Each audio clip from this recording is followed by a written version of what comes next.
Hello everyone, welcome back to my YouTube channel Kavya classes Gorakhpur.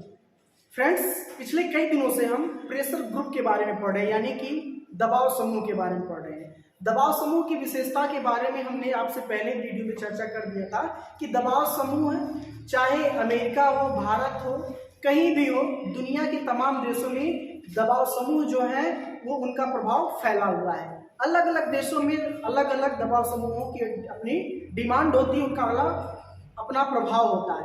अगर जो America की बात करें तो दबाव समूह अमेरिका में बहुत ज़्यादा प्रभावी है, भारत में भी दबाव समूह बहुत ज़्यादा प्रभावी है। अमेरिका में तो दबाव समूह को अज्ञात साम्राज्य की संज्ञा दी जाती है। हालांकि इस बारे में हम लोग पहले ही चर्चा कर चुके हैं और दबाव समूह का मैं पार्ट 3 लेकर के आज आया हूँ आप लोगों के बीच। तो हम जानेंगे दबाव समूह में और भी क्या विशेषताएं आती हैं। तो पिछले वीडियो में हमने चर्चा किया था कि भारत में पाए जाने वाले जो दबाव समूह हैं वो कितने प्रकार के हैं। तो हमने पढ़ा था कि भारत में पाए जाने वाले जो दबाव समूह हैं वो 4 प्रकार के दबाव समूह हैं। पिछले वीडियो में हमने लगभग 2 दबाव समूहों के बारे में पढ़ लिया था। एक संस्थागत दबाव समूह था, दूसरा समुदायात्मक दबाव समूह था। तो उन सबको हमने समझा कि संस्थागत दबाव समूह के अंतर्गत क्या क्या चीजें आती हैं, कौन कौन से संस्था के लोग आते हैं, और दूसरा समुदायात्मक से भी हमने समझा था उन लोगों में कौन कौन चीज किन किन लोगों को शामिल किया जा सकता है। शेष बचे हुए हम भारतीय राजनीति में कुछ असमुदायात्मक दबाव समूह हैं जो कि भारतीय राज्य व्यवस्था को, भारतीय राजनीति को, भारतीय सरकार को प्रभावित करने का काम करते हैं। तो हम इसमें भी जानेंगे कौन कौन से जो भारतीय राजनीति को असमुदायात्मक दबाव समूह में प्रभावित करते हैं। तो आइए हम पहले यहीं से स्टार्ट करते हैं कि जो असमुदायात्मक दबाव समूह होते हैं उनमें हम किन किन चीजों को शामिल कर सकते हैं। तो देखिए यहाँ पर हमने लिख रखा है जातीय समुदाय, यानी कि असमुदायात्मक दबाव समूह के अंतर्गत हम जातीय समुदाय को शामिल कर सकते हैं। अब हम कुछ जातीय समुदायों की बात करें और कुछ स्टेट की बात करें तो ये जातीय समुदाय कुछ स्टेटों में बहुत ज़्यादा सक्रिय हैं जो कि सरकार को भी प्रभावित करने का कार्य करते हैं। तो आइए हम जानते हैं कुछ स्टेटों में जो जातीय समुदाय हैं उनके बारे में। तमिलनाडु में एक जातीय समुदाय पाई जाती है जिनका नाम है नाडार जातीय समुदाय। वहीं पर इनका एक बहुत बड़ा संघ है, जातीय समुदाय का बहुत बड़ा संघ है जिसको हम नाडार जातीय समुदाय के नाम से जानते हैं।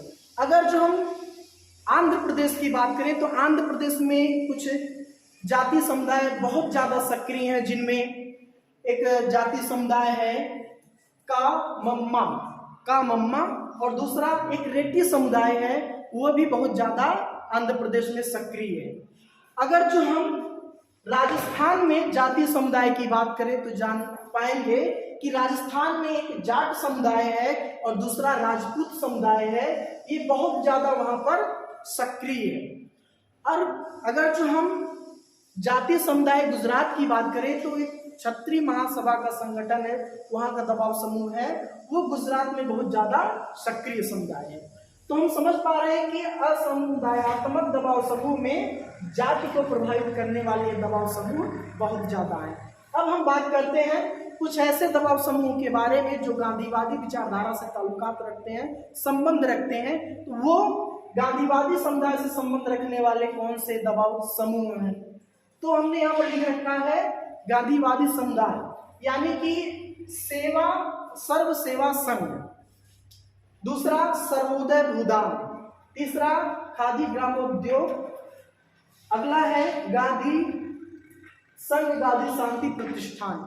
ये दबाव समुदाय अपने तरीके से यानी कि गांधीवादी तरीके से सरकार पर दबाव बना करके अपने कार्य को, अपने हितों की पूर्ति के लिए साधना चाहती है। 3rd की हम बात करें असमुदायात्मक दबाव समूह के अंतर्गत तो सांप्रदायिक तथा धार्मिक समूह। भारत में यह बहुत बड़ी समस्या है जो दिन प्रतिदिन बढ़ती जा रही है, सांप्रदायिक तथा धार्मिक दबाव समूह। बहुत सारे ऐसे धार्मिक दबाव समूह हैं जो भारत में दिन प्रतिदिन बहुत सक्रिय रूप से बढ़ते जा रहे हैं, जिसमें हम बात करेंगे मुस्लिम इजलिस, विश्व हिंदू परिषद और बाबरी मस्जिद एक्शन कमेटी, ये तो खैर बहुत सब पुराने हैं, बहुत दिनों से चल रहे हैं। फिर बात करें हम जमायत इस्माइल ए हिंद, अगली हम बात करें जैन धर्म की। फिर हम बात करें जमायत ए इस्लाम, वैष्णव समाज।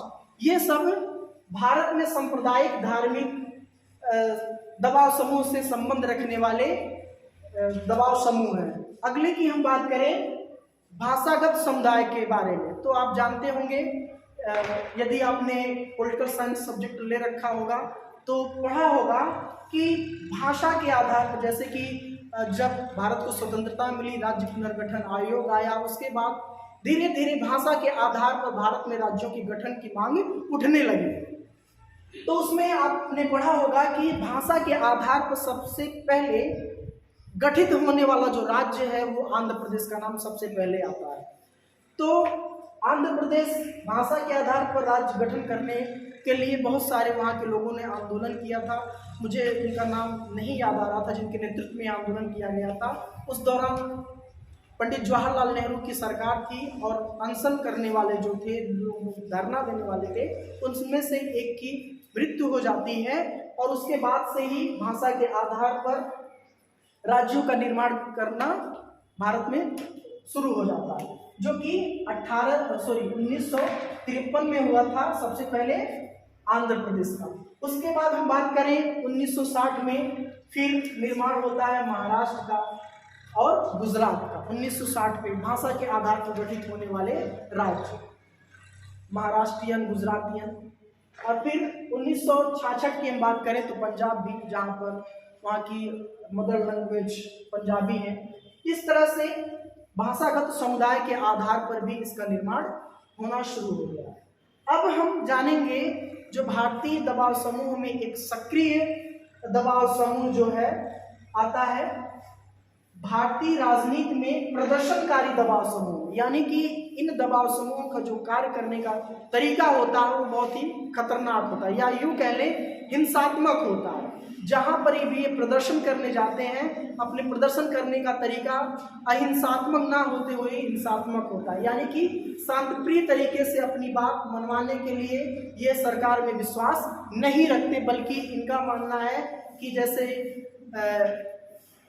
बहरों को आवाज देने के लिए धमाके की जरूरत पड़ती है, तो ये लोग कुछ ऐसा ही सोचते हैं कि सरकार ऐसे लोगों की, आम जनता की बातों की अवहेलना करती है, बहुत आसानी से सरकार लोगों की बात सुनने में विश्वास नहीं करती है, इसलिए ये उपद्रव के तौर पर हिंसात्मक तरीके से सरकार को जगाने का काम करते हैं। तो आइए हम जानते हैं कि इसमें कौन कौन से दबाव समूह कार्य कर रहे हैं।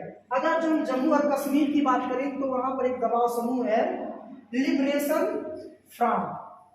जम्मू कश्मीर में हम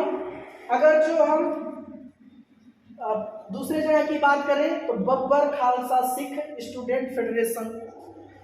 फिर हम अगले की बात करें जो कि खालिस्तानी कमांडो फोर्स, ये कहां पर है?